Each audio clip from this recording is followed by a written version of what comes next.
Hey guys, tonight we begin not with kings or battles, but with echoes, stories half forgotten, names you might have heard once and then somehow lost. You may not remember Orpheus, you may not know Psyche, you may have never heard of Sisyphus, but their stories might still live somewhere inside you, in a dream, in a feeling you can't explain, in the ache behind a quiet song. So before you get too comfortable, take a moment to like this video, but only if you genuinely enjoy this kind of quiet storytelling. And let me know in the comments, where are you tuning in from tonight? And what time is it for you? It's always comforting to know who else is drifting into sleep beside us. This is boring history for sleep. The kind of history to fall asleep to, gently told by a sleepy historian, for anyone who prefers mythology as a whisper rather than a spectacle.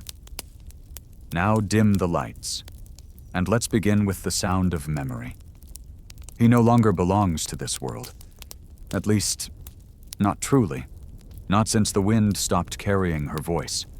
Not since the earth no longer echoed with the steps she once left behind.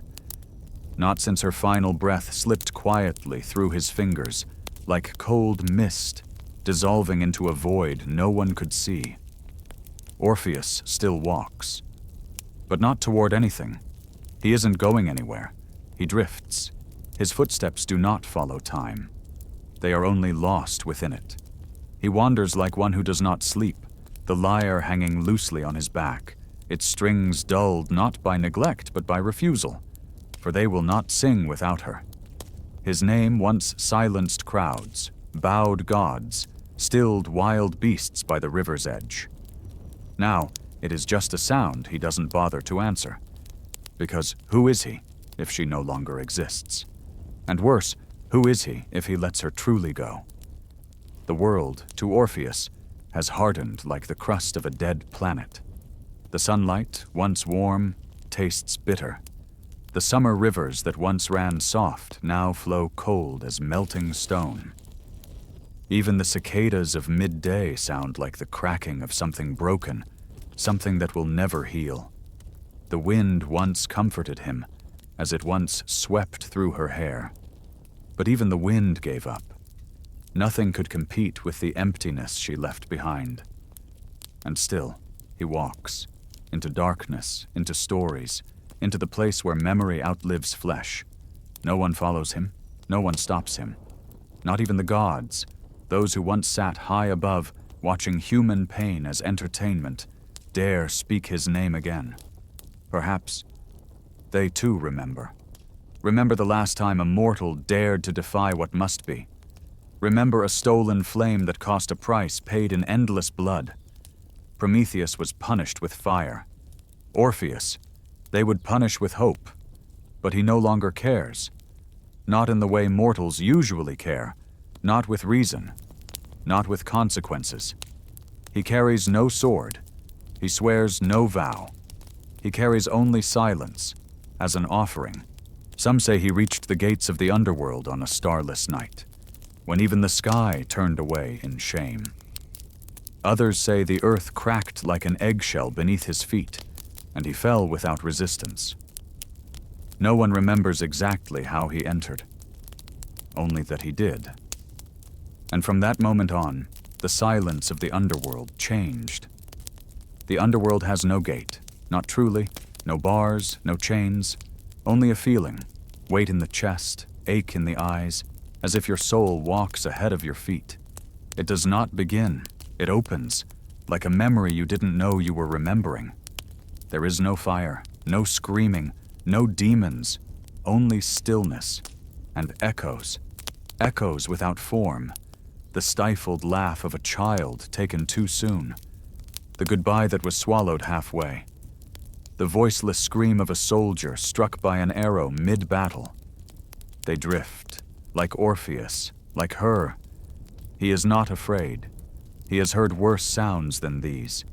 He has heard her breath stop, heard her body collapse, heard the cold floor give back no warmth. The world, to him, is already a gallery of broken sounds. Fear is no stranger. It is his companion. He walks barefoot, not by ritual, but by forgetting. He left his shoes somewhere above. He doesn't remember. It doesn't matter. The ground here is not cold, not warm. It simply is, like sorrow, present, constant, without need for reason. Far below lies the river, not a river of water, but of memory, a river of vows, a river of forgetting. Styx, the water whispers in the dark. Let go. Let it go. Orpheus doesn't listen. Cerberus stirs, not with a growl, not with rage, just awakening. 3 heads, 3 gazes, for life, for death, for rebirth. The beast does not charge. It only lifts one head, smells him in the wind, then exhales like stone tumbling into a ravine, then lies back down. Perhaps even death has grown weary. Orpheus does not thank him, not from rudeness, but from emptiness. Gratitude is for the living. He walks deeper. She did not die tragically, not heroically. No crescendo, just a missed step, a snake, a bite, a fall, and silence where warm skin once lived.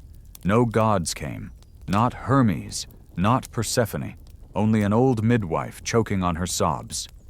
Orpheus arrived too late to catch her last breath. He only caught what came after, the space that remained. That space bore the name Eurydice, and she is still waiting. He believes this, not with his eyes, but with a slow burning ember inside him. Not with hope, but with a primal knowing. He will find her, not to save, not to drag back, but because he has forgotten how to breathe without her shape beside him. The shades drift aside to let him pass.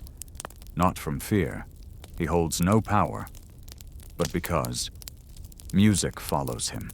Even if he does not play, even if the strings remain silent, not a song, just fragments of memory leaking like warmth, the scent of her hair, the sound of her sleeping breath, the way her eyes glanced, then turned away without a word. Even the dark listens to that. Even death grows still. He reaches Hades' palace without ritual, no herald, no guards, only a vast, hollow space, its ceiling weighed down by all that has ever been forgotten. At its center, 2 figures, Hades, Persephone.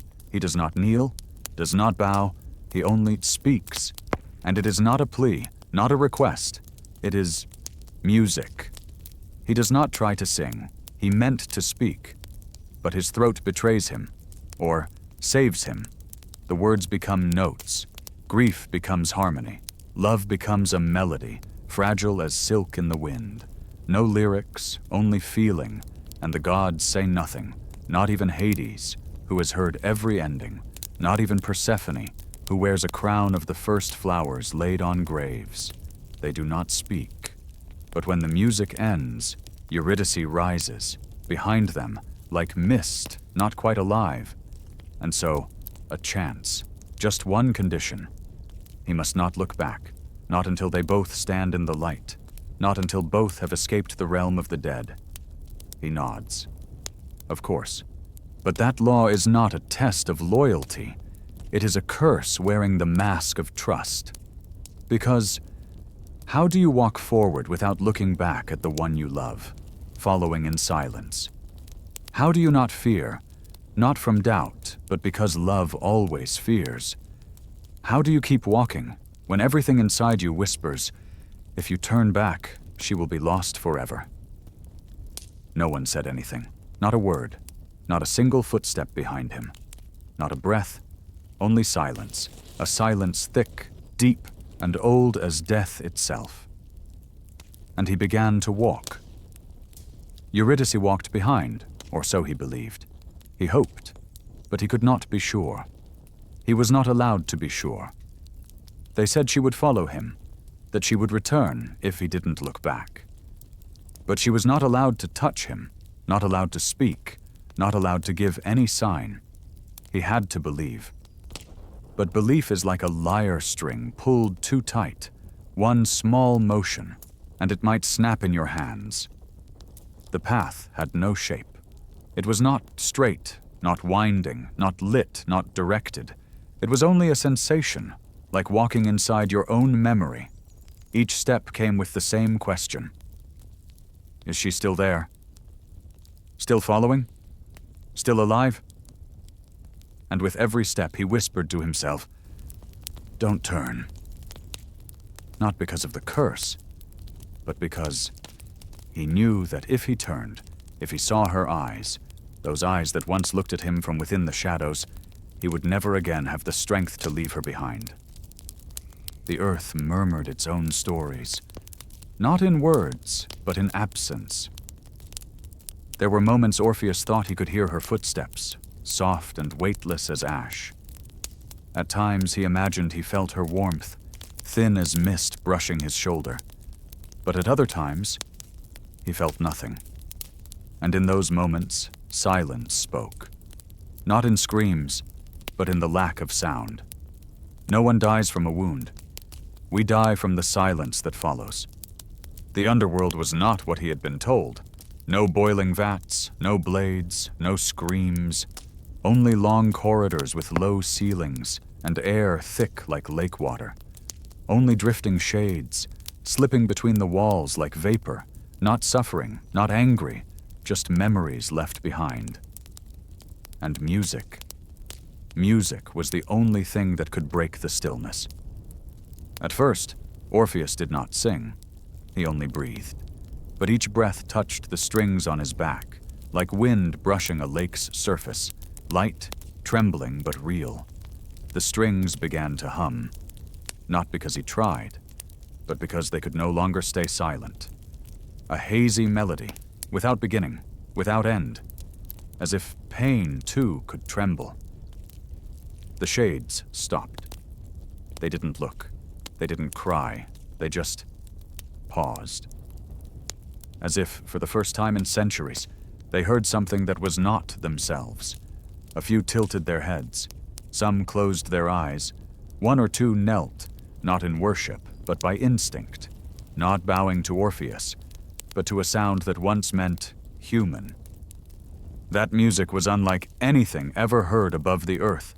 Not joyful, not sorrowful, not triumphant, not mournful. It simply was.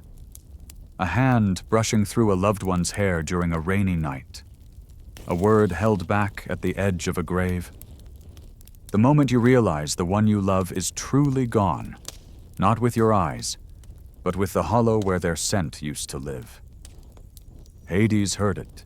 In the deepest, coldest place of the dark, the god sat on a throne without ornament, without gold, without need for crown. He listened not with his ears, but with that part of his heart untouched for 1,000 years. Beside him, Persephone placed her hand on her husband's knee, not to comfort him, but to confirm that feeling still existed. They did not stop Orpheus. They did not speak. They only let the music flow through the underworld, like a stream they had forgotten once ran there. Sometimes, Orpheus thought he had risen too far, that his steps had reached the edge, that light had begun to appear ahead. But then it would vanish again, and only his shadow remained, stretched long in the blind corridor. He wondered, is Eurydice still there? Has she stumbled? Has death taken her back before they could escape? And then, a small thing happened. A sound. Not from the strings, not from his mouth, not from his feet. A breath, a faint breath, just behind him. And it could come from no one else but her. Orpheus's heart seized. His step faltered, just slightly, just for a moment. And in that moment, everything he wasn't supposed to remember returned like a tide. They had once laughed, once held hands across summer fields, once looked up at the sky and closed their eyes, not to sleep, but to feel what it meant to be full. Now, if he turned, just one glance, he would know that she was still there, that they had won. That hope was something you could hold.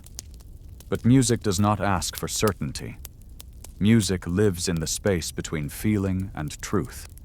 If Orpheus turned, the song would dissolve. like mist in the morning sun. If he believed and did not turn, the song would live forever. That is the tragedy of those who love through sound. They never get to see what they've held on to. And so, Orpheus did not turn. Not that day, not that night.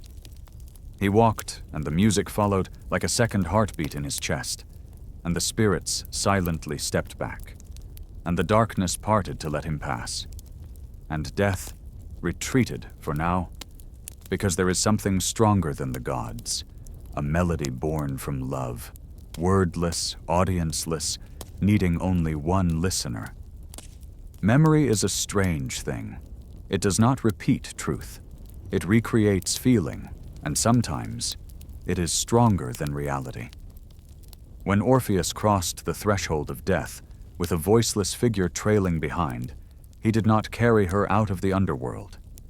He carried the idea of her, a Eurydice who did not speak, did not touch, did not prove, only existed like a warmth that never faded in the darkness behind him.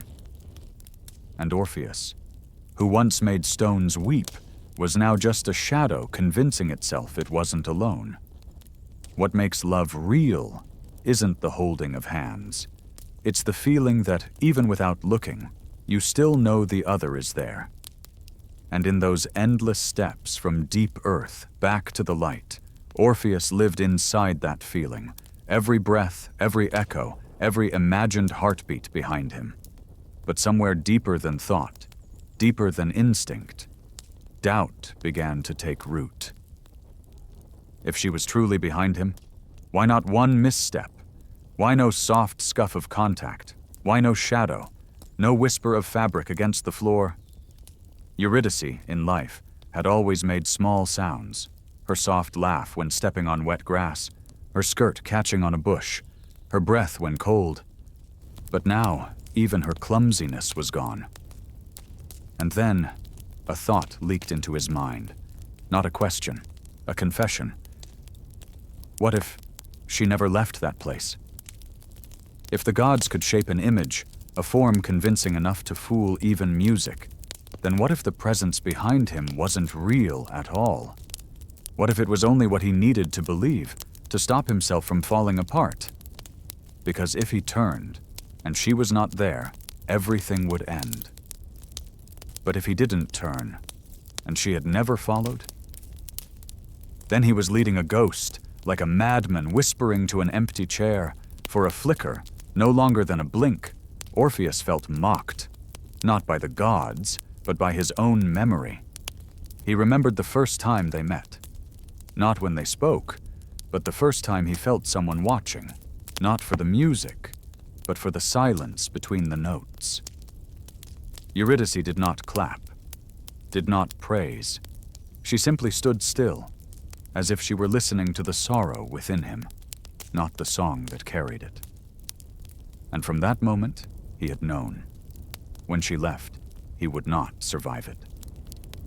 But if he remembered every detail, the faint crease at her eye, the smudge of rouge on his sleeve, the hurried rhythm of her steps, then why couldn't he feel them now? What had vanished? Her, or the feeling of her? And then he asked himself, did he truly want Eurydice to return? Not the real Eurydice, but the one in his memory, his music, in every note that had saved him from breaking.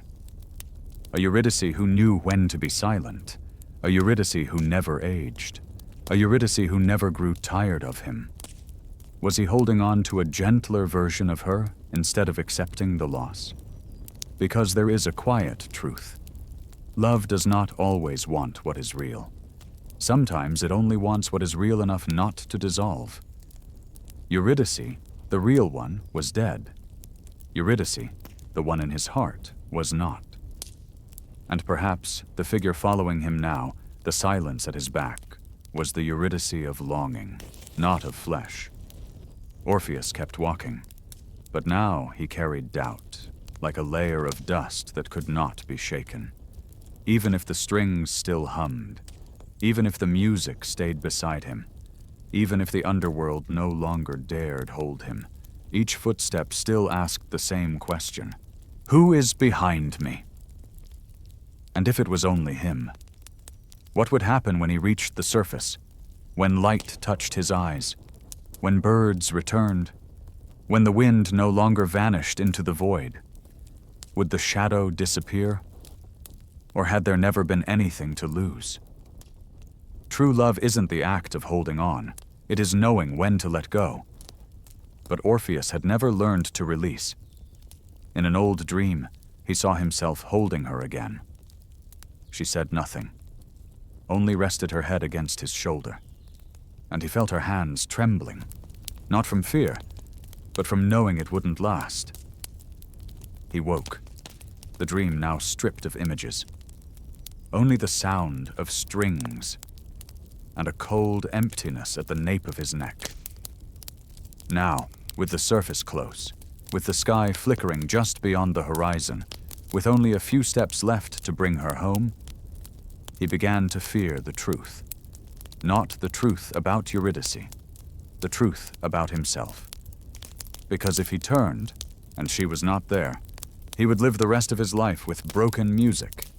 But if she was there, and no longer the woman he remembered, just a faded version, then he would live beside someone he could no longer recognize.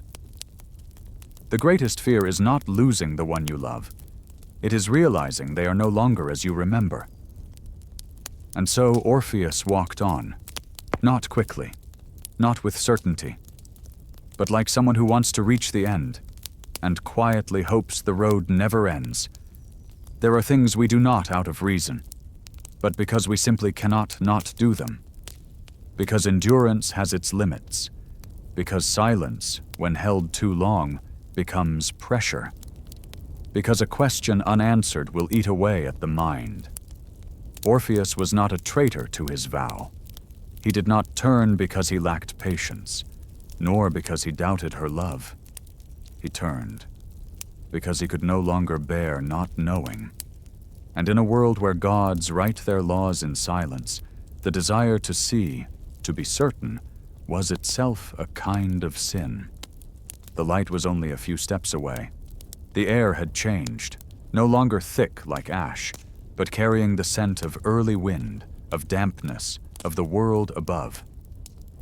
Somewhere in the distance, a bird called out. Orpheus had never heard birdsong in the underworld. It was the first sound of life to return to him. And that sound is what made him afraid. Not the light, but the thought of stepping out with an empty hand. He stopped. For the first time since crossing the shapeless gate, he truly stopped. Ahead, the earth, the sunlight, the living. Behind, Eurydice, or nothing at all. Just one more step, and the curse would end. Just a little more, and they would be together again. But he didn't move, because his heart had already gone ahead, and it had already turned. No voice called him, no cry rose up. Only the silence behind him had changed. It was no longer gentle. It had become something unbearable, like the dark space between two notes, a space the ear might miss, but the soul recoils from. And so, Orpheus turned, slowly, softly, not startled, not rushed, as if he had been preparing for this moment all along, as if he no longer wished to carry her with him. He looked, and she was there. Eurydice. Truly her, no doubt, no illusion. Those eyes, that tilt of the head, the trembling on her lips, as if she were about to say his name but hadn't yet found the breath. She reached toward him, not to accuse, not to cling, but as if she knew this was the last time they would see each other. And in her eyes, there was no anger, only a sorrow so soft, like a leaf falling onto a lake without making a ripple. She dissolved, not shattered, not screaming, not cursing, just faded, like a song drifting away untouched. One arm still reaching through the air, and then it too was gone.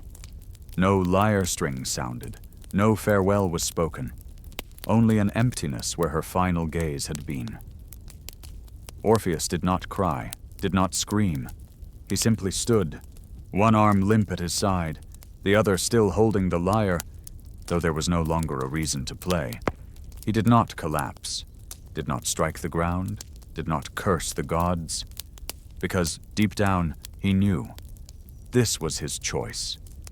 Not because he wanted to lose her, but because, this time, he wanted to lose her completely. The first time she left, death took her. The second time, he let her go. And so, there was no one left to blame, nothing left to hold on to. Orpheus turned away, his back to the place where she had just vanished, his face toward the light. And he walked on, not to return, but to live as one who has buried memory with his own hands. The light did not welcome him. It simply was. Like wind, like sand, like time, Orpheus emerged from the earth. No one waited. No one knew. Only a world that kept spinning, unaware that a love had just been pulled out of someone's heart like a snapped string. They say Orpheus never sang again, not because he lost his voice, but because every note dragged him back to that last moment. Her eyes, her reaching hand, and a silence deeper than any cry. He wondered. No performances, no stories, no teaching, only the lyre carried like a mute shadow. And when the wind brushed its strings, an old memory would rise and fade. Someone once asked, "Why did you turn?" Orpheus only smiled and replied, "Because no one should live forever with a shadow that never turns back to them." Orpheus returned to the mortal world as someone no longer meant for it. He did not cry, did not smile, did not speak, did not sing. Only silence followed him, long as the shadow behind a sunless day. The villagers saw him first at dawn, when light had just kissed the tips of the grass. He did not walk into the market, did not return to his old home, did not knock on any door. He simply stood in the fields, the same fields where his music once filled the air during festivals, and stared into nothing.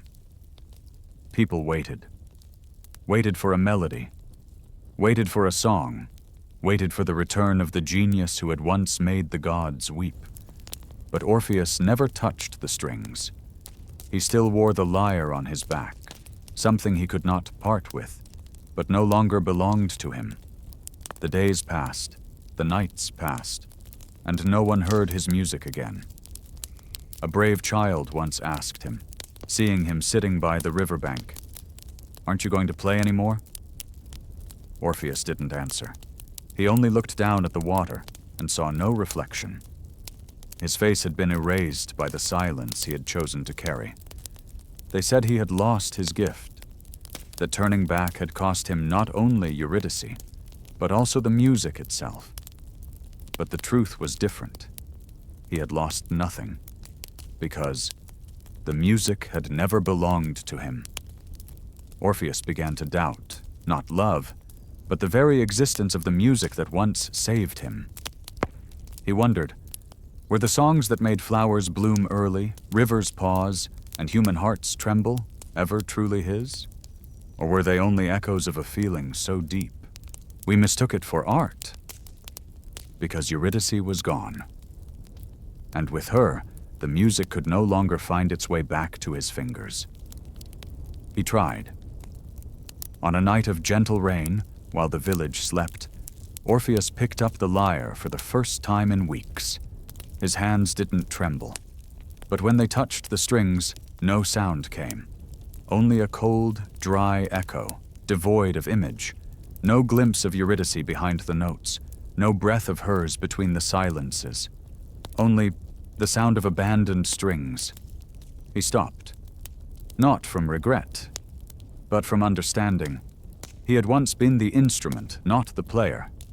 And when the one who had breathed life into him was gone, he became just a block of silent wood. People called his name, invited him to sing at weddings, harvests, processions. But he shook his head quietly. Not out of sorrow, not out of anger, simply because he could not sing a song meant for no one. Eurydice had always been the first and final listener. Every note he had ever created had been sent to her, whether she knew it or not, whether she asked for it or not. And now, there was no one left to receive it.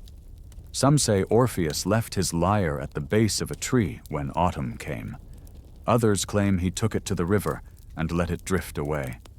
Still others believe he carefully removed the strings, one by one, and tied them into a small bracelet left on her grave, if such a grave existed. No one knows for sure. Only that music vanished from the world with him. That winter came early. The wind carried something distant, not a melody, but the hollow space where melody once lived. And the villagers whispered, "When Orpheus sang, we heard ourselves. Now he no longer sings, and we no longer know who we are." Perhaps that was the greatest punishment, not losing Eurydice, but losing the ability to make the world listen. One night, with a dim moon and thick fog, Orpheus sat alone atop a hill. No one beside him, only wind, grass, and a sky as empty as a page never written on. He closed his eyes, placed a hand on his chest. And instead of music, he heard nothing. No resonance, no memory, no voice calling from her. And so, Orpheus finally learned how to be silent, not out of grief, but because he had come to understand. The music had never belonged to him. It was a momentary touch from the divine, given for a single breath of time, not to be kept, but to be remembered. And now his task was no longer to sing, but to remember, and forget, and remember again. Because some songs are not meant to be heard anymore. They are meant to hum softly within us, like the echo of a lyre in the dream of someone who once loved too much. No one ever taught Psyche how to love. They only taught her how to be admired. As the daughter of a king, with a beauty praised so often that people forgot Aphrodite's name in their prayers, Psyche grew up beneath the gaze of others. She was used to being watched from a distance, used to the hollow praises, used to loneliness wrapped in silk and perfume. No one asked what she was thinking. No one truly listened. People came to look, not to understand. When she came of age, no one dared to ask for her hand. Not because she was too noble, but because no one believed they could reach something so perfect. Perfection, in the eyes of men, is something to admire, not something to hold. And so Psyche, the most beautiful among the beautiful, was left behind, last of all. Until one day she was brought to a mountain, where prophecy claimed her husband would come from the sky or from the underworld. No one explained. No one went with her, only the wind. The wind carried her, not falling, not flying, just being brought somewhere else, like a dream that doesn't begin with a name. When she awoke, Psyche found herself in a palace of marble, bright as moonlight, quiet as clouds.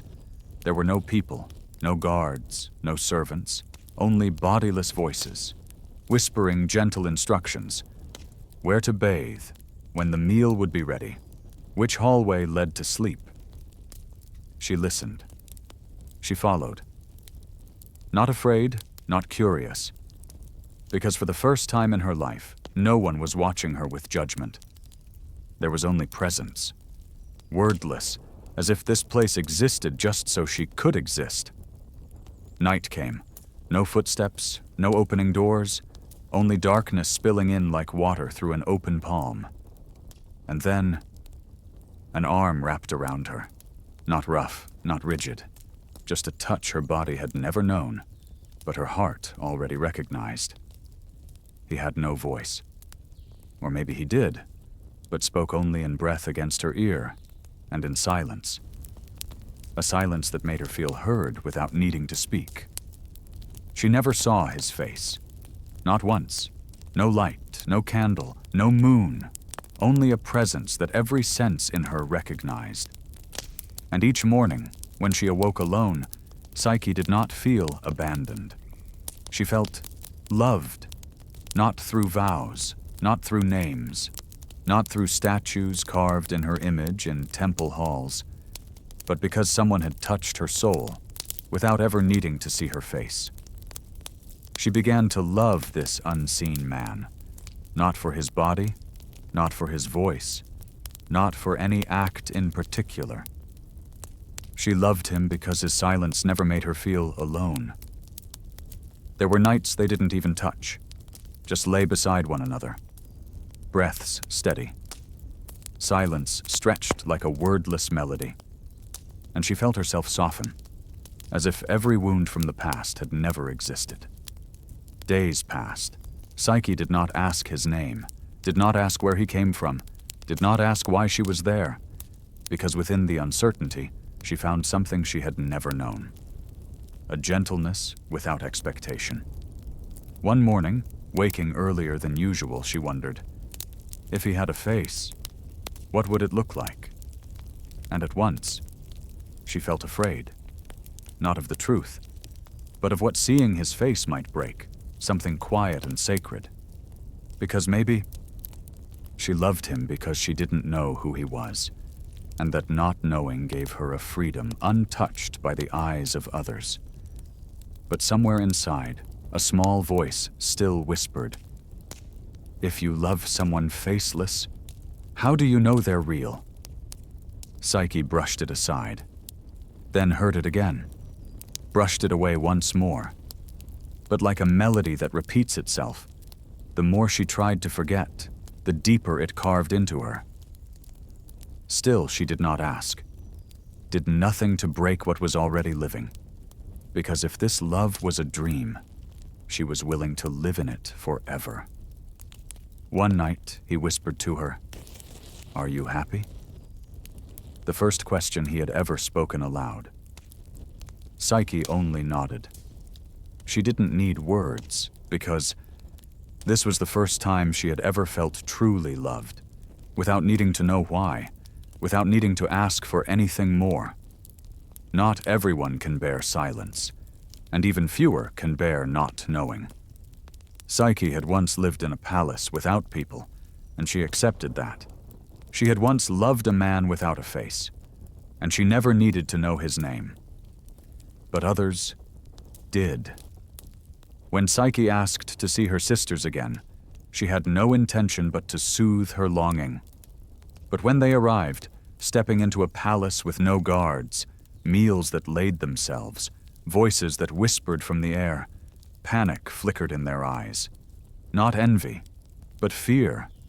Fear of something they could not touch, could not control, could not name. They asked, "Who do you live with? What kind of man is your husband? Why has no one ever seen him?" Psyche smiled, gentle as ever. "I love him." But the answer was not enough. To those who lived by logic, by happiness that could be measured, a love without a face was dangerous. One sister sat down beside her and whispered, "Are you sure it's a man? What if it's a monster? What if you've been enchanted by something dark?" Psyche shook her head softly. "Number I know." But even in that answer, there was a pause. Not because she doubted him, but because she realized how easily she had believed. That night she lay still, turned away from the one beside her. The darkness was still gentle, the arms still warm, but inside her, a speck of dust had fallen. And once dust touches faith, it never leaves quite whole again. Days passed. Her sisters came again. This time they brought no questions, only warnings.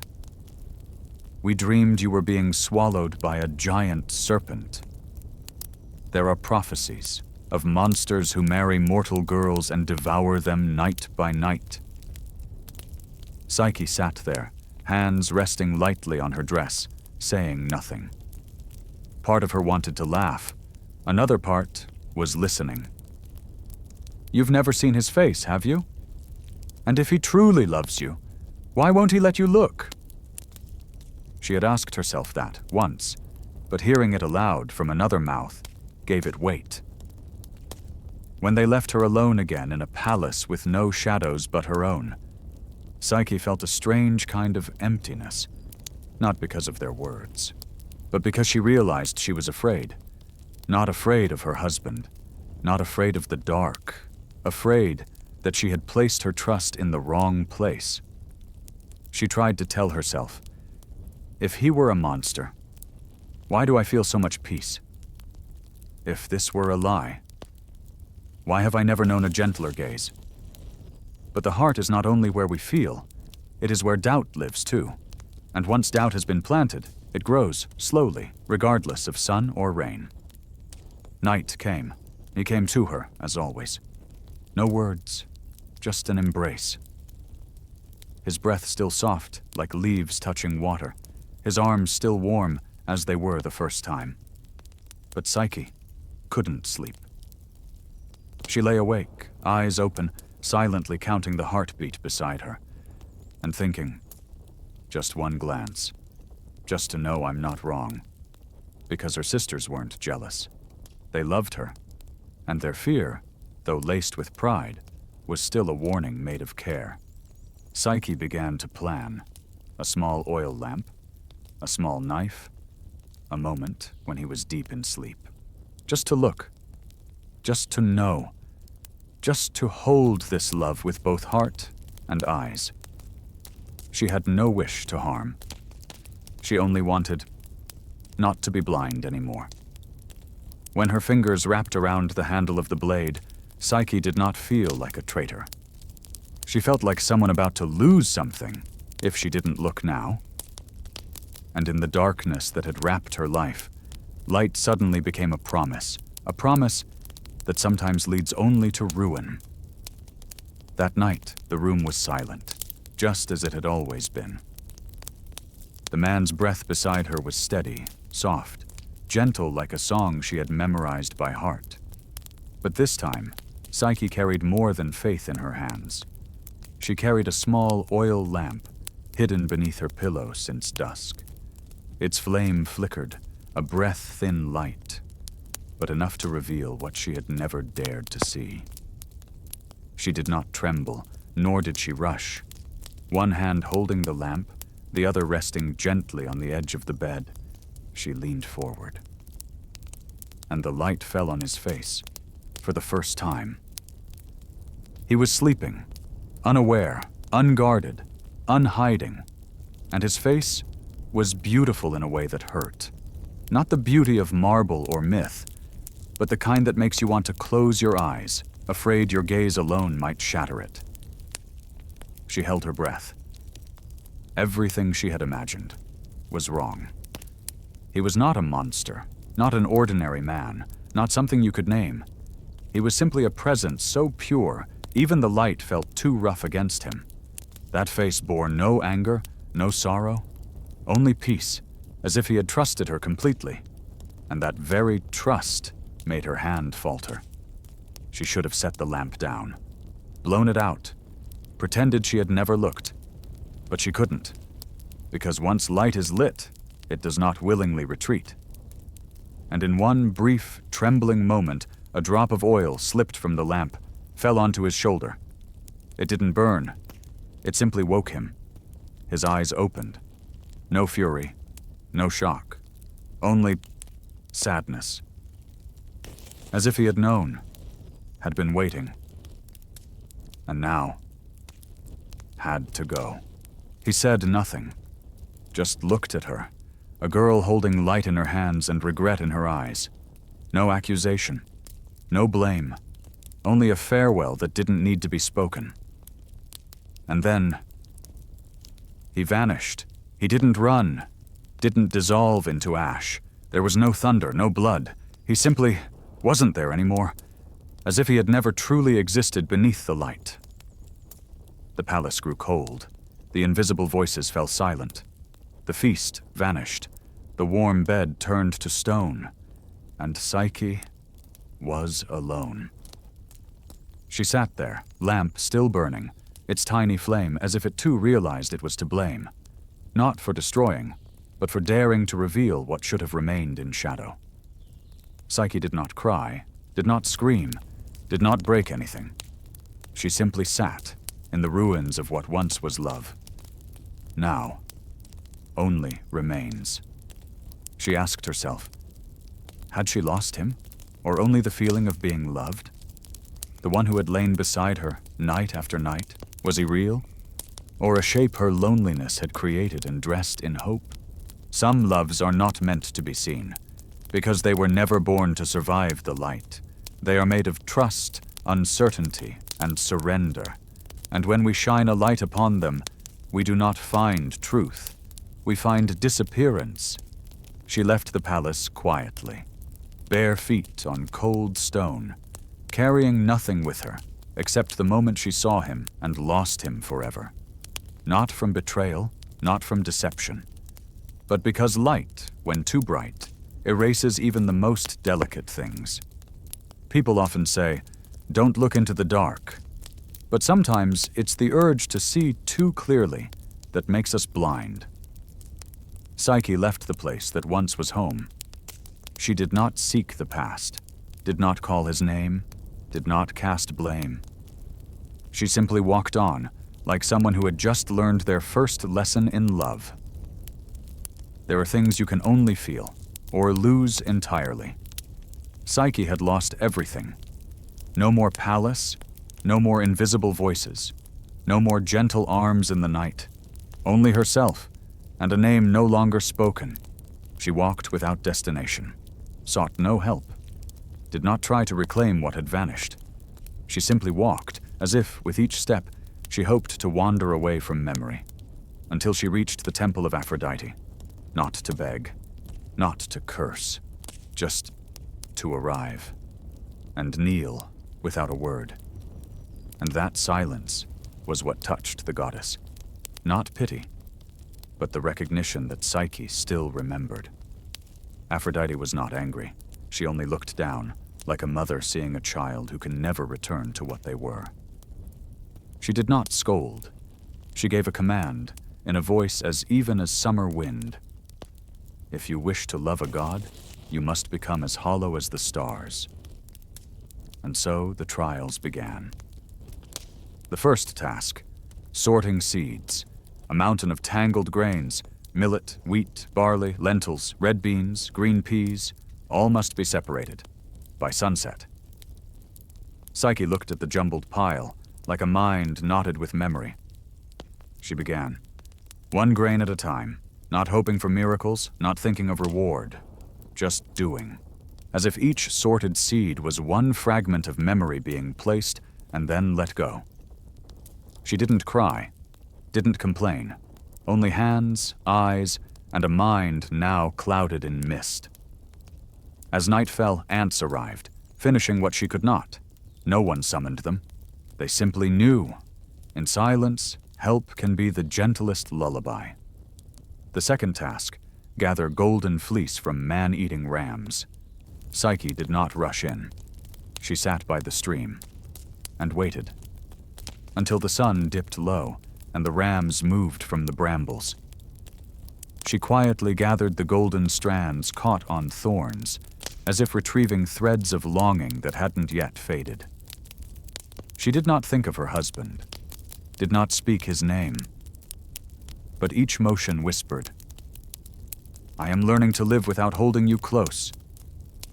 The third task, fetch water from the peak of a mountain guarded by dragons.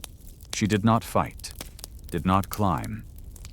She stood and watched and waited. An eagle appeared, took the flask, returned it full. She did not ask why, only nodded. Because when you have lost everything, gratitude becomes your only voice. Aphrodite did not smile, she only watched, because each task was not punishment.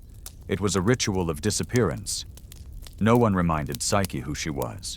No one called her by name, only action after action, like a song stripped of lyrics, only rhythm falling away. The final task, descend into the underworld, carry a box, ask Persephone, queen of death, for a bit of divine beauty. Aphrodite said, "You look withered. Ask for some, to appear alive again." Psyche asked no questions, voiced no doubt. She took the box and walked, down the endless stairs, back to where it had all begun, the other side of life. But this time, no love waited in the dark. No music, no arms, only true silence. And in that silence, she saw clearly, every memory, every moment once lived, was now like a dry petal falling into a bottomless well.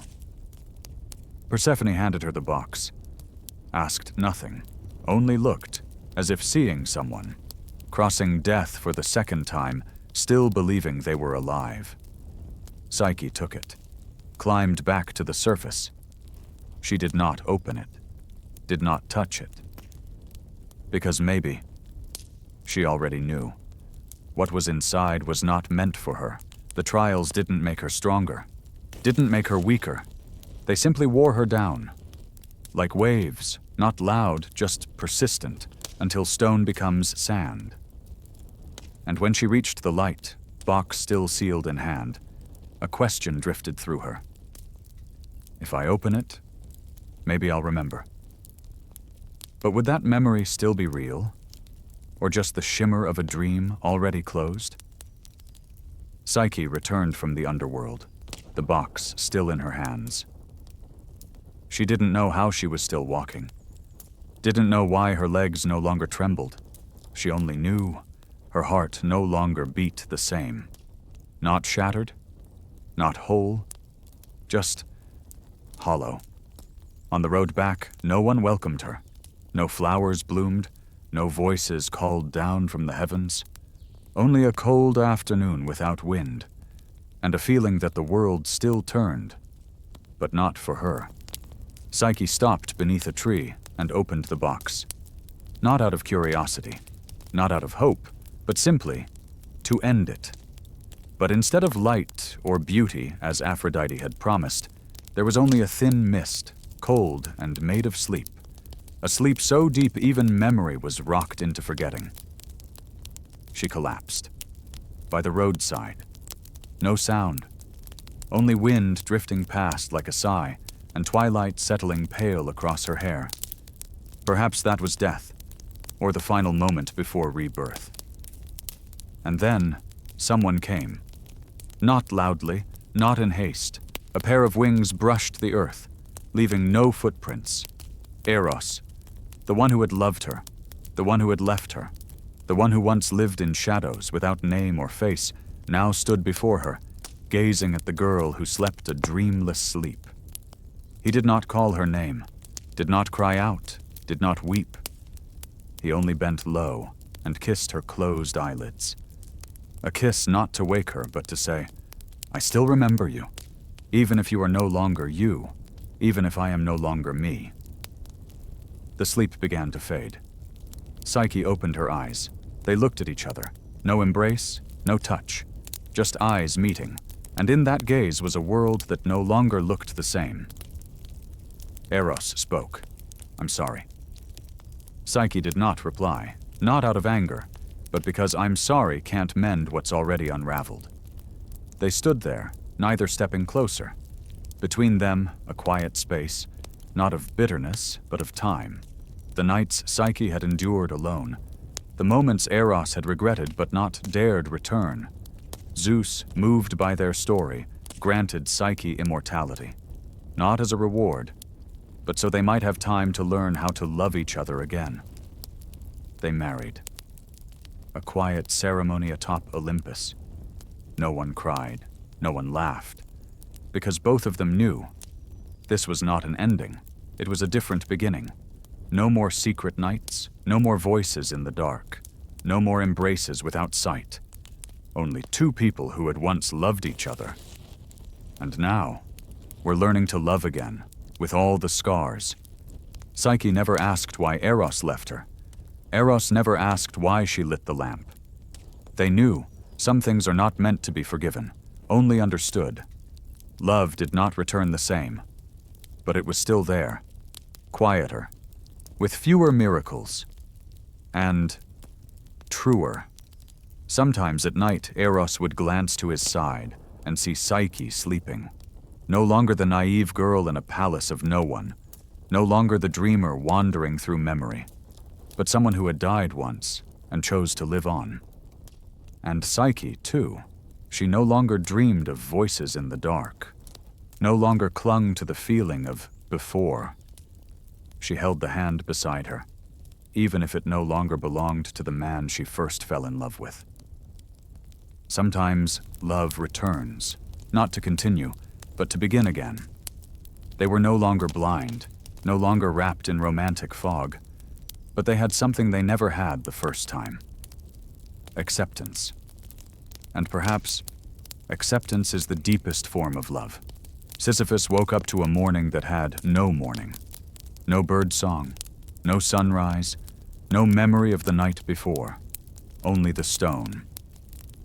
It lay there at the foot of the slope, still damp and cold from the ground, silent, unmoving, as if it had been waiting for him, or he had been born to wait for it.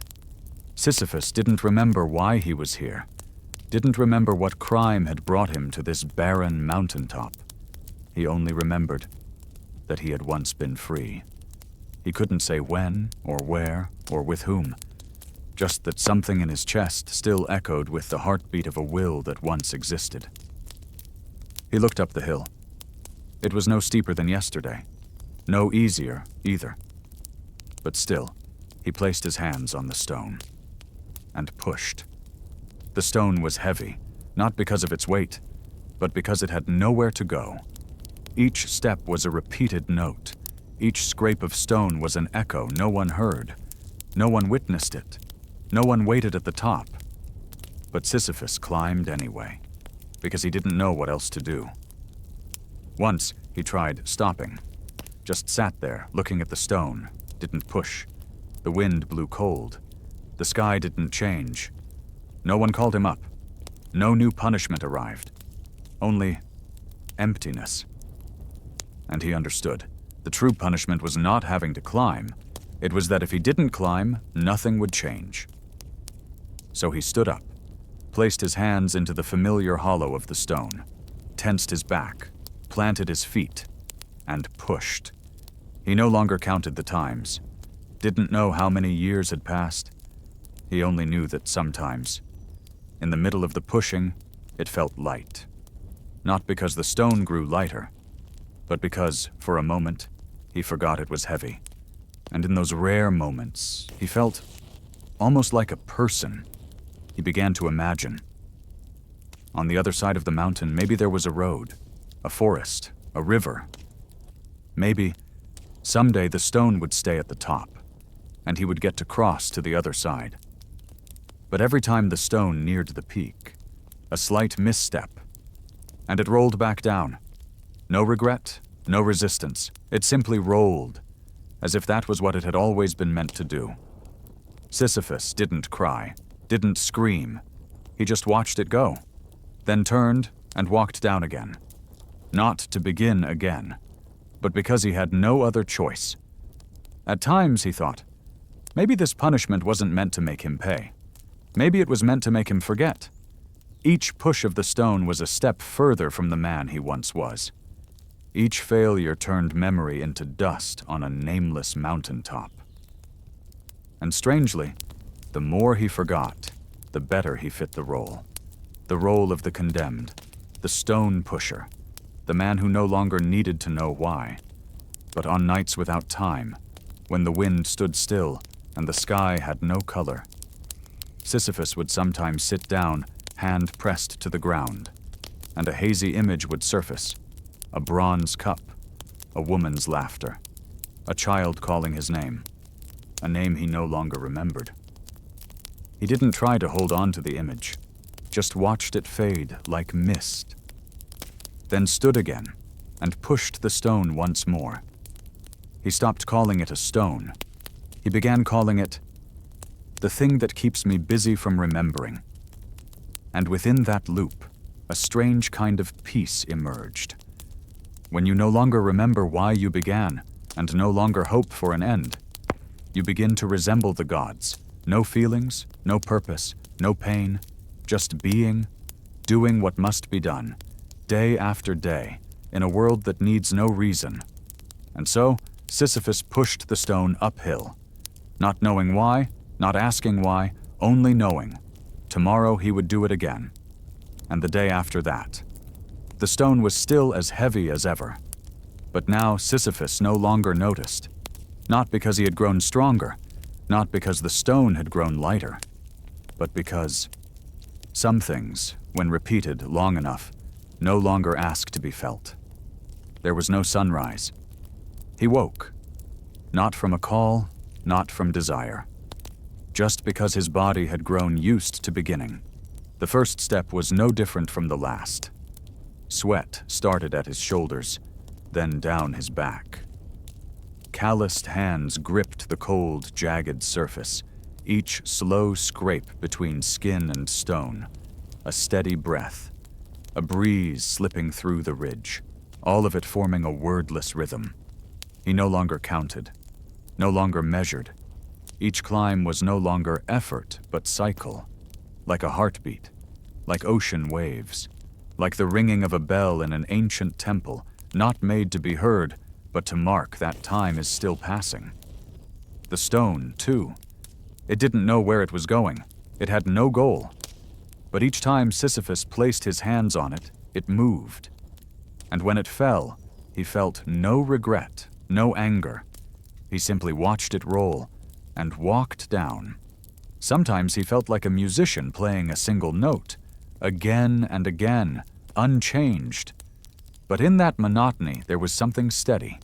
Because when all you do is one thing, and you do it thousands of times, that thing becomes your identity.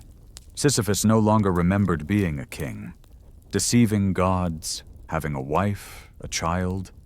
Those things were now only dust in the wind. Only the present remained, only the stone, and the slope. Once, while climbing, he heard an echo from somewhere in the mountains. Not a voice, not a god, but the sound of his own footsteps from the day before. He stopped, and for a moment he saw himself from long ago, pushing the same stone, in the same shape.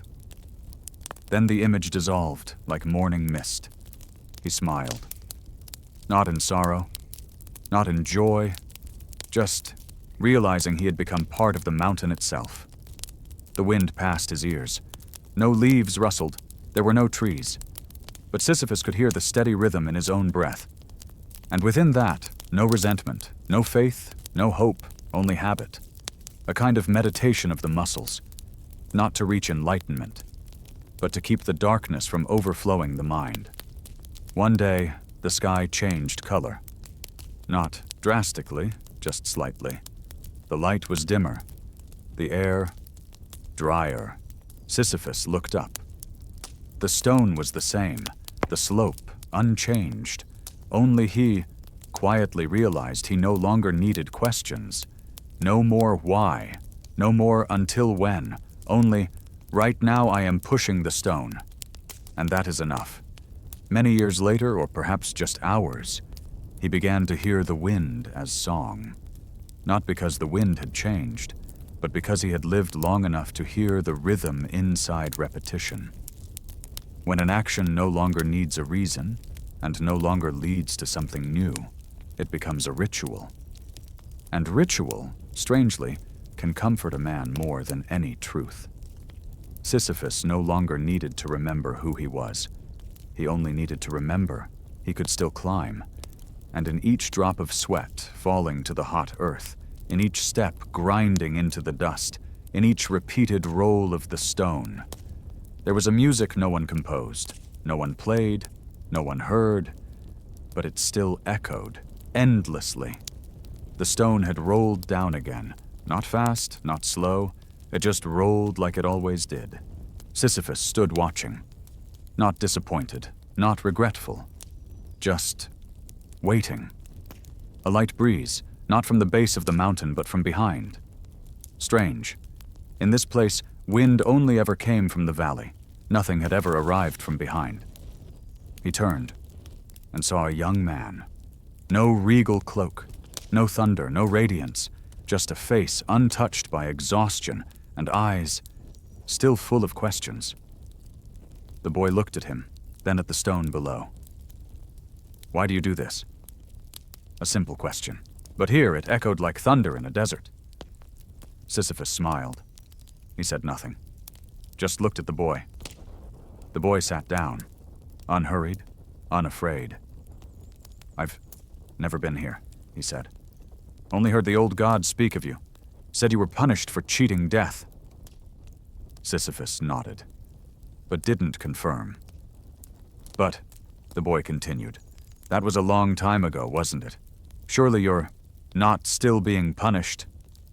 Sisyphus bent down, took the water pouch from his belt, drank a small sip, then handed it to the boy. The boy was surprised, but accepted it, drank. On this mountain peak, to share water was a rite holier than any vow. After a few minutes of silence, the boy asked again, if no one's watching, if the gods have forgotten, then why do you still go on? Sisyphus smiled. Not mocking, not dismissive, just like an old man watching a child ask about death. The boy waited, and waited more, but no answer came.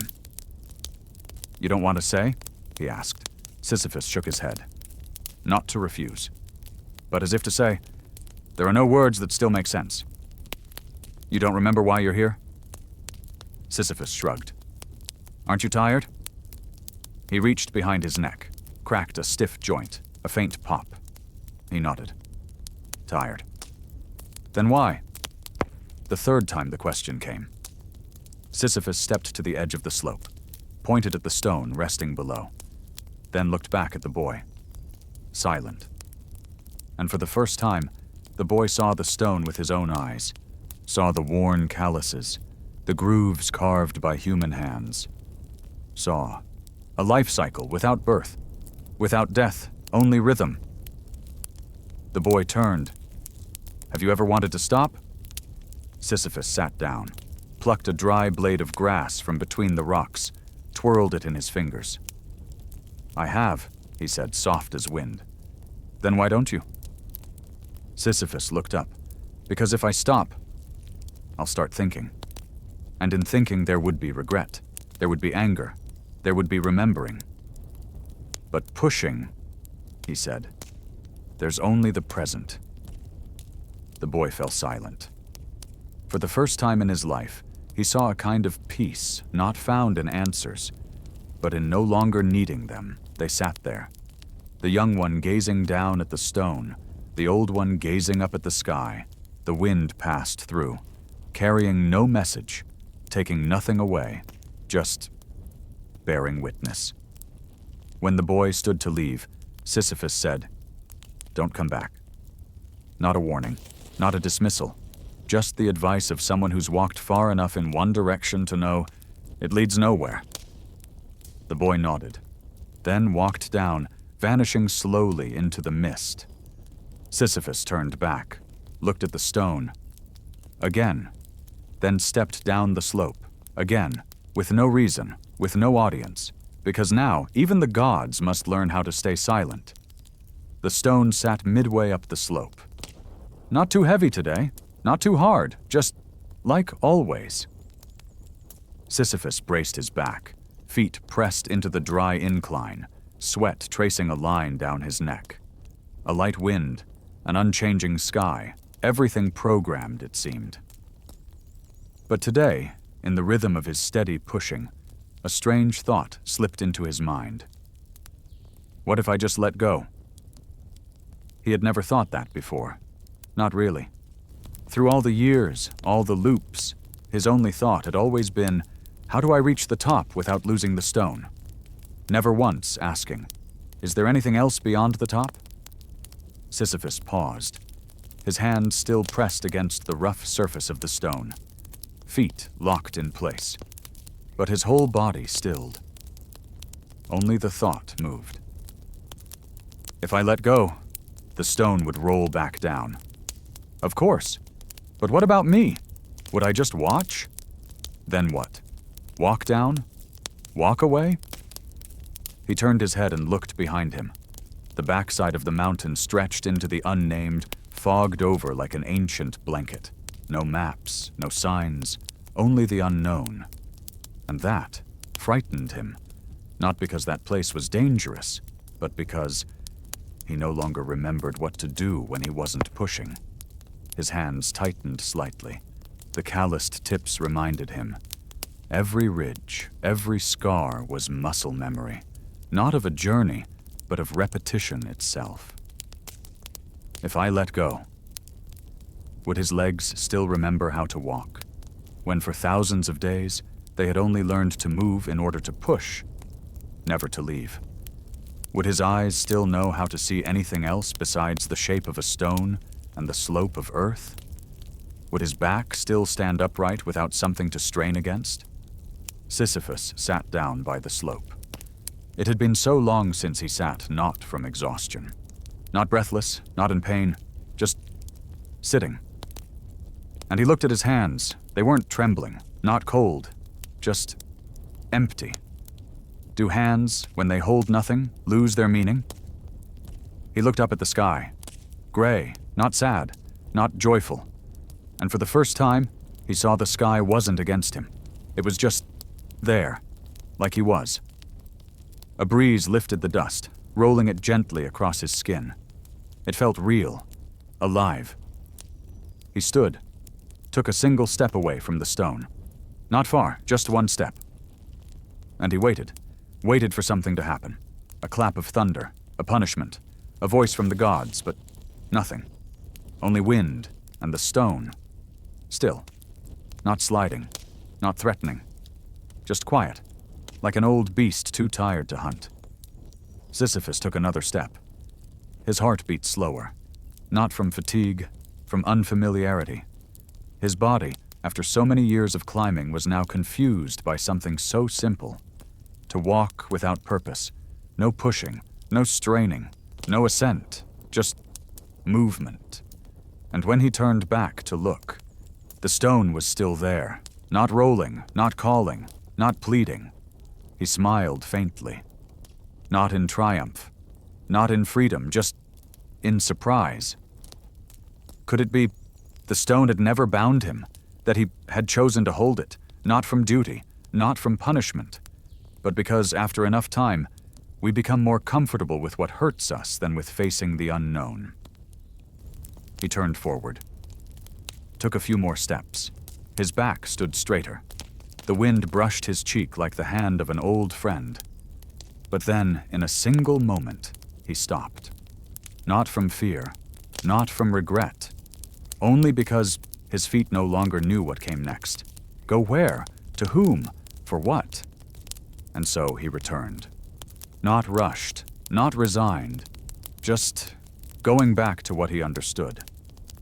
Placed his hands on the stone. Exhaled. Pushed. Not out of surrender, not because he couldn't leave, but because this was the only thing that still kept his heartbeat steady. And in that return, it was no longer punishment, and no longer freedom. Just a man who had lived long enough to understand. Some rhythms once released leave you with nothing left to hear. What day is it? No one counts, no one remembers. Perhaps even he no longer needs time. Because when an action is repeated long enough, it ceases to be punishment, ceases to be resistance, ceases to be a choice. It becomes essence. The stone rests in his hands. Or is it his hands clinging to the stone? No one can tell anymore. Between the calloused skin and the cold, rough surface, perhaps there is no boundary left. When he pushes, the stone moves. When the stone stops, so does he. One day, or some nameless moment, he realizes he no longer knows where the beginning is, nor where the end lies. There is no start, no after, only motion. No one comes, no one watches, no gods, no mortals, no witness to confirm that he is still here. And so, he no longer needs to witness it himself. The stone is no longer an object, it is a path. He is no longer a man punished. He is the stone's trajectory. Each push no longer requires will. Each roll makes no sound. Only a wordless rhythm remains. Once, he remembered his aching back, the soreness in his arms, the gasping breath. Now he feels nothing. Not because he is stronger, but because feeling is no longer required. When each joint has memorized the path, when each muscle knows the rhythm of the push, consciousness becomes unnecessary. He is dissolved into the motion. There is no more "I push the stone," only pushing. No more "I climb," only ascending. One day, or a century, the stone changes color. No one notices, no one compares, only he, still pushing. And then, one day, a patch of his hand leaves blood on the stone. Not red, just a pale stain like dew. But he doesn't feel pain. He doesn't withdraw, doesn't react, because maybe it's no longer his hand, or maybe he no longer knows what his hand means. In that moment, he looks up. The sky hasn't changed. Not light, not dark, just a space without definition. And he thinks, if someone were watching from afar, they wouldn't see a man pushing a stone.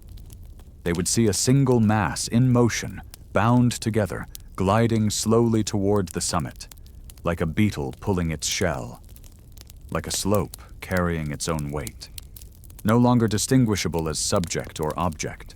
And that's when he knows. He and the stone are no longer two.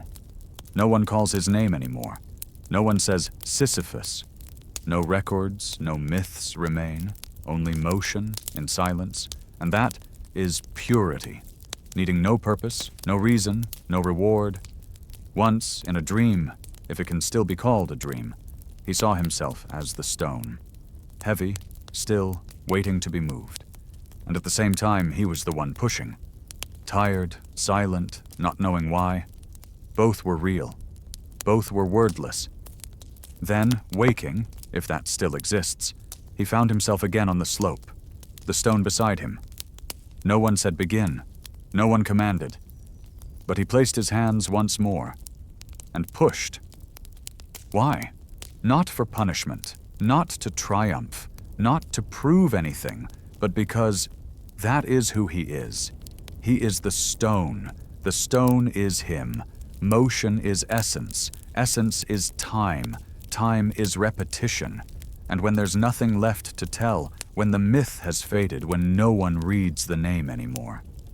Still, the stone rolls, and a shadow follows behind, in the rhythm of a universe long forgotten. No one needs to know. No one needs to witness. Because in the end, when no one is watching, that's when we are most ourselves. In the three stories, of Orpheus, of Psyche, and of Sisyphus, the gods appear like distant shadows, sometimes commanding, sometimes punishing, but more often than anything, silent. A silence heavy with weight, not hollow, but carved carefully into the stone bed of fate. Somewhere someone asks, if the gods are truly all-powerful, why do they let these things happen? That question is not new, and it doesn't wait for an answer. Because when you live long enough inside a myth, you begin to see gods do not exist to explain.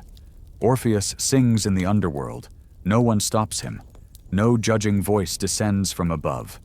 Not Zeus, not Apollo, not Athena, only music and a hand holding memory. Psyche loves a man without a face, then loses him in a single moment of light, then endures Aphrodite's trials, but no one, not even the goddess, ever says clearly, why? Was that love real? Was it worth it? No one answers.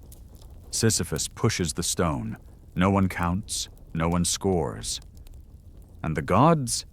They stand somewhere far away, like playwrights who have stepped back from the play they wrote. Why? Because they've grown tired of being the lead. Make no mistake, the gods haven't lost their power.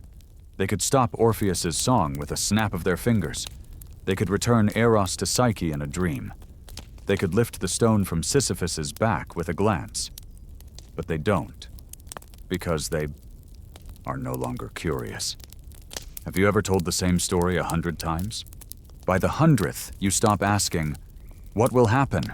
You just want to see what people will choose when you stop intervening. That's what the gods are doing. not abandoning, not rejecting, just stepping back, like a father watching a child tie their own shoes, knowing they'll do it wrong, knowing they'll fall, but staying silent. Because if you keep rescuing, humans never learn anything. And there's something else. Gods, being immortal, do not understand death. They don't know what it means to lose. They don't feel how a broken promise can shatter a soul. They're eternal, so they do not hurt the way humans do. That's why they're fascinated by sorrow, by love that ends, by sacrifice without reward. They watch, not to control, but to understand. They are the audience to the stage they built. Orpheus, in that moment of turning back, was not punished. He simply lost her. The gods didn't appear, didn't scold, didn't interfere. Because that act, the turning, was more beautiful than any lesson. Psyche, holding the lamp to Eros's face, was not struck by lightning, not turned to stone. She simply lost something that could only survive in the dark. Sisyphus, pushing his stone day after day, wasn't given harsher punishment. No voice shouted down from Olympus. He simply continued. And in that absence, the gods became more real. You see, sometimes absence is the most powerful form of presence. They don't speak, not because they have nothing to say, but because they know sorrow does not need words. And maybe, deep in eternity, the gods crave one thing: to forget. They are immortal, but that does not mean they are free. Humans, in pain and failure, still have one thing the gods do not: an ending, a sad melody, a final whisper, a stone rolling to the foot of the hill, and no one there to push it back up. The gods don't have that, so they watch and stay silent. They let it all unfold, not out of indifference, but out of reverence. You see, we often blame the gods for not saving us. But maybe they're silent because they believe we might save ourselves. And if we can't, then at least we can choose how we fall, with grace, with quiet, in a way that is deeply human. There is no temple for Orpheus, no feast day in honor of Psyche. No one sings of Sisyphus at moonlit offerings. They have no shrine, no statue, no whispered prayers carried by the wind. And you wonder, why? While the gods are still carved from white stone, while the names of heroes are etched in gold upon marble walls, these three quietly vanish from collective ritual. Maybe because they weren't heroic enough. No grand victories, no glorious deaths, no prophecies fulfilled, just a backward glance, a hand holding a lamp, a motion repeated without end. How do you build a temple for that? You can raise columns for Hercules, who shattered divine chains with brute strength. You can compose an epic for Achilles, who embraced death to live forever in story. But Orpheus, who sang a song into silence, Psyche, who loved a face she never saw, Sisyphus, who pushed a stone until he forgot himself.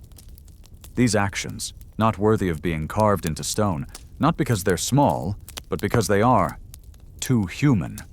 You see, we remember the extraordinary, but it is the ordinary that makes us unforgettable. And then you begin to wonder, what if they never wanted to be remembered? Orpheus didn't sing to be immortal. He sang to find one person, just one, not the whole world. No need for an audience. Psyche didn't endure her trials for glory. She only wanted to understand why love could arrive unseen, and why light could make it disappear. Sisyphus, in the end, no longer remembered the reason for his punishment. He simply continued, not for fame, not for proof, but because there was nothing else. None of the three sought monuments. None wished to become symbols. None waited for recognition. They simply lived, or existed, like a breath passing through the night. And for that, they are real. We think being remembered is a reward, a peak, a reason to suffer. But maybe for some, forgetting is the truest release. To be remembered forever, you must be frozen. You must become an image, a legend, a thing that never changes. Orpheus was never meant for that. He is music, and music must dissolve. Psyche is feeling, and feeling must be forgotten to love again. Sisyphus is motion, and motion cannot be held in stone. So they drift, not like song, but like an echo no one quite hears. And in that they are free. Not framed, not worshipped, not misunderstood. You know, to be remembered is to carry someone else's weight, to be thought for, to become the image others need. To be forgotten? That's when you can return to yourself. There's a strange truth. We remember those we barely knew, and forget those who touched us most deeply. But somewhere in sleep, in a sorrowful melody, in a pause between two thoughts, you feel someone once stood there, once loved, once ached, once couldn't explain why they kept going. That's when Orpheus returns, Psyche returns, Sisyphus returns, not through name, but through resonance. No temple, but a song in someone's heart. No scripture, but a flicker of light in a dream. No festival, but a person, somewhere, sitting by a window thinking, I once looked back. I once held the light and lost what I loved. I once kept going without knowing why. And in that moment, they are remembered, not in stone, but in similarity. The truth is, we only truly remember someone when we see ourselves in them. So, you'll never find a temple to Orpheus, but you may hear him in the sound of a guitar strummed in an empty basement. You won't find Psyche in a cathedral painting, but you may see her in someone's eyes when they love, without understanding why. You won't find Sisyphus in a history book, but you'll find him in yourself, on the mornings you wake up and keep going without a reason. That is the deepest form of memory. No need for words, no need for recognition, just a quiet touch. And perhaps that's all they ever wanted, not to have their names carved in stone, but to dissolve into the memory of humankind, like an echo, like a breath, like something that once touched us, then returned to silence. There's something few dare admit about ancient myths, which is this: they're not true, not in the way you think, not because they're made up, but because they've been rewritten, not once, dozens of times, over centuries, by many hands, for many reasons. We believe myth is the bedrock of culture, the first voice of humankind, speaking of the world, of life, of suffering and death. But perhaps what remains today is just a draft edited too many times to still hold the first truth. Who retold Orpheus's story? Who decided he turned back out of irresistible love? Who wrote the line, "Don't look back"? And who chose to end it there so we would believe the fault was his? Orpheus might never have turned, might never have descended into the underworld.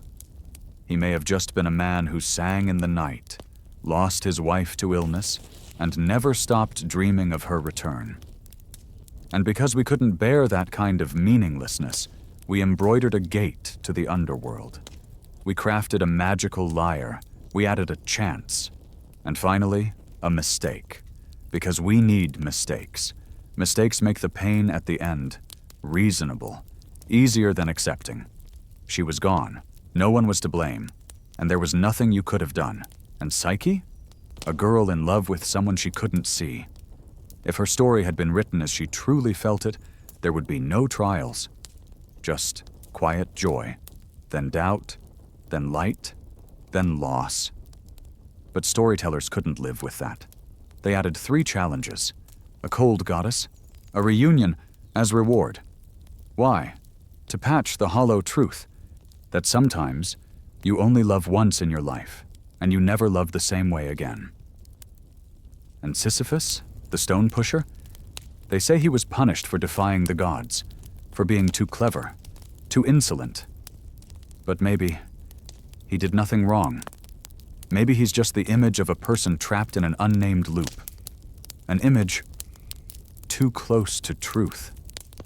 And because it was too real, we had to bend it a little.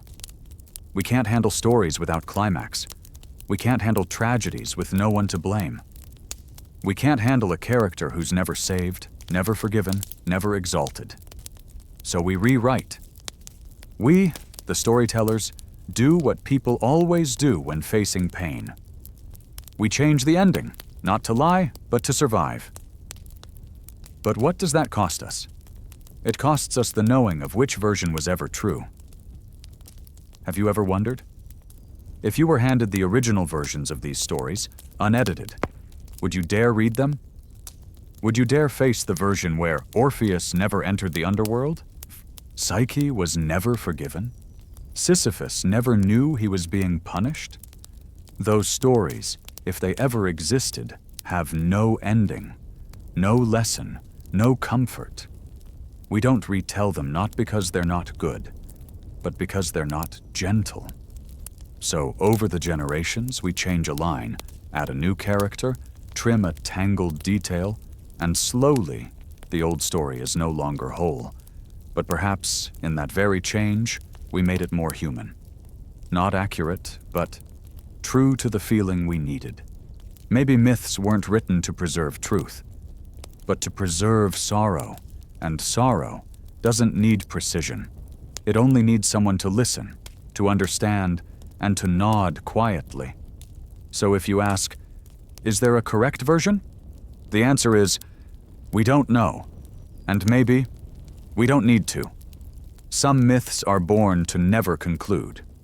Some people, like Orpheus, Psyche, Sisyphus, never wanted their stories told right, because in the end, they didn't want to be understood.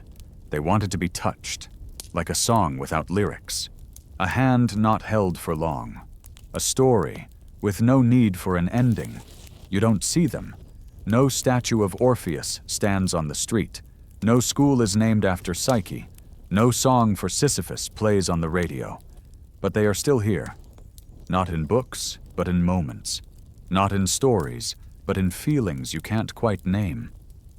When you play an old song, and your throat tightens for no reason you can explain. When you wake in the middle of the night, feeling hollow, but can't remember what you dreamed. When you stand at a small crossroads in life, and you turn back, not because you should, but because you couldn't not. They are there, not in names, not in shapes, but in the way you feel.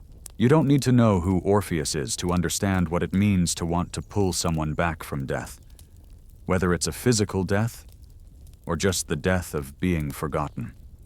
You don't need to remember Psyche's tale to have loved something you couldn't quite describe, couldn't fully see, but felt more clearly than anything else.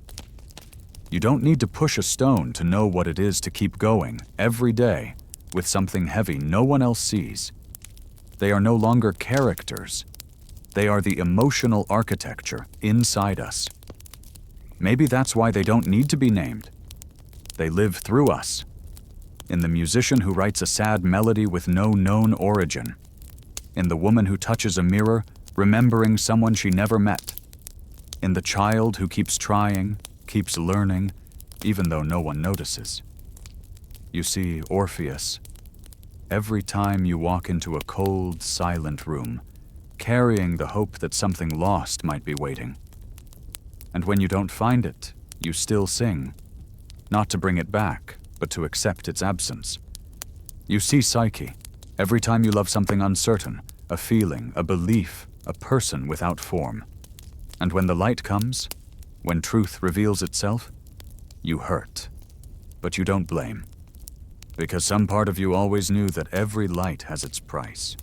You see Sisyphus, when you repeat the same act every day, caring for someone, striving for something, even if no one knows, no one remembers. You don't need a reward. You don't need a reason. You just continue. That is how they live with us now. Not through myth, through experience. Sometimes you cry without knowing why. A dream left behind in the day, a breeze stirring an unfamiliar memory. Not your memory, theirs. Memories never spoken aloud. They fall like ash, settle quietly in your mind, just waiting for a moment to surface. Have you ever walked a street and heard a line of music that made you stop, even if you didn't understand it? That might be Orpheus. Have you ever looked at someone and felt you'd loved them before you even knew their name? That might be Psyche. Have you ever felt caught in a loop, but instead of trying to escape, you accepted it? That might be Sisyphus. No proof, no logic, just a sense. I know this feeling, even though I've never lived it. That is how real myth survives, not by being told right, not by being told at all, but by continuing to happen. And they happen every day, not with grandeur, not with thunder or halos, but in the quietest motions, a step into the dark, a hand reaching into air, a sigh when no one is watching. You don't need to believe in myth to live alongside it. You just need to feel. And if ever your heart grows tired and you don't know why, know this: you are not alone. Somewhere in the memory of humanity, someone is still singing in the dark. Someone is still walking the night with a lantern in hand. Someone is still pushing the stone up the hill for the millionth time. And they are you. There are some things told, only so they can disappear, not to be preserved, not to be memorized, not to be carved into stone or written into books, only to be whispered once, then left for the wind to carry away. You were told an old story once.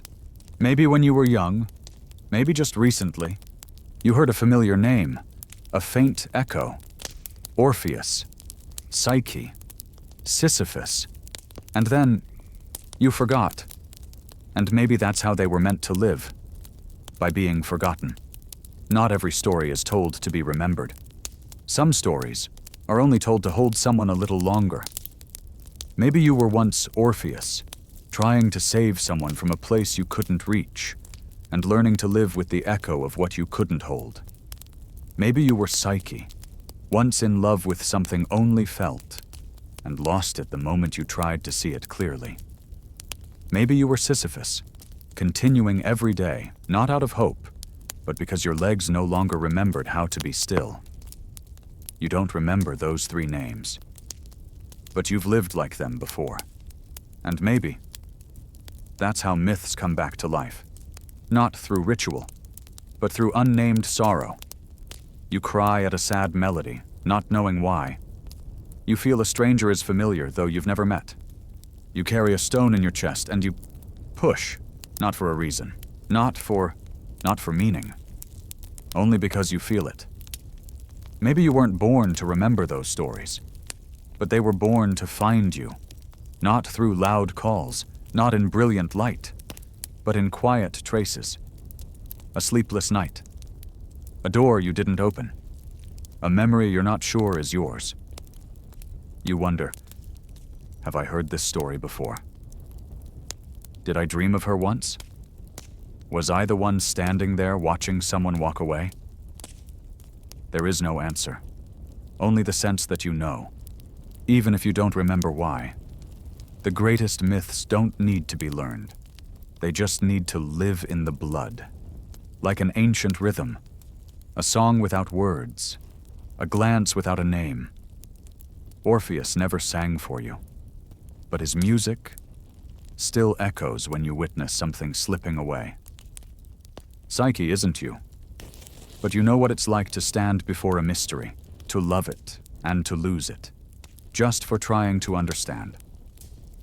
Sisyphus no longer pushes the stone, but you still do. Maybe myths weren't meant to be remembered. Maybe they were made to fade. But you've heard them. You've felt them. You've lived them, not by name, but by experience. And that is what myth truly does. It doesn't live in books. It lives in the quiet movement of human feeling.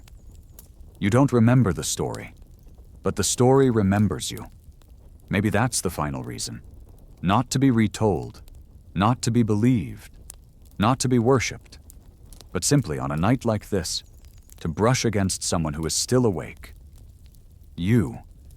And if you're here, still listening, still awake in the space between dreams and daylight, then maybe you are no longer just the listener. You are the place the stories come home to, a resting place, a memory without a name, a silence deep enough for old echoes to return and vanish once more. You don't have to hold them. Just let them pass through you, the way they once passed through countless others before you. And then, one day, when someone else needs to hear, you will tell it again.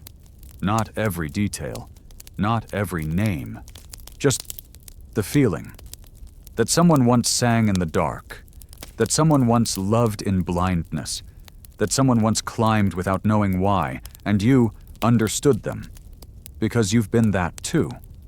You don't have to remember, but you will. Not with the mind, but with the heart. Not because you were born to remember myth, but because myth was born to find you. And maybe you weren't meant to remember any of this. Not the names, not the details, not even the voices. But something stayed. Maybe it was the sound of footsteps climbing a hill. Maybe it was the quiet sob of someone who looked back, or the feeling of loving something you could never fully see. If so, let it rest there. You don't have to carry the whole myth, just the part that touched you. And when the dream comes tonight, with its strange symbols and forgotten melodies, maybe you'll recognize one of them. A song, a stone, a shadow holding a light. Thank you for spending this quiet time with me tonight. If you found comfort here, consider subscribing to Sleepy Boring History, where every week we uncover stories not meant to keep you awake, but to keep you company. This has been another gentle journey through boring history for sleep, told by a sleepy historian for anyone who dreams better with stories that whisper, not shout. Good night.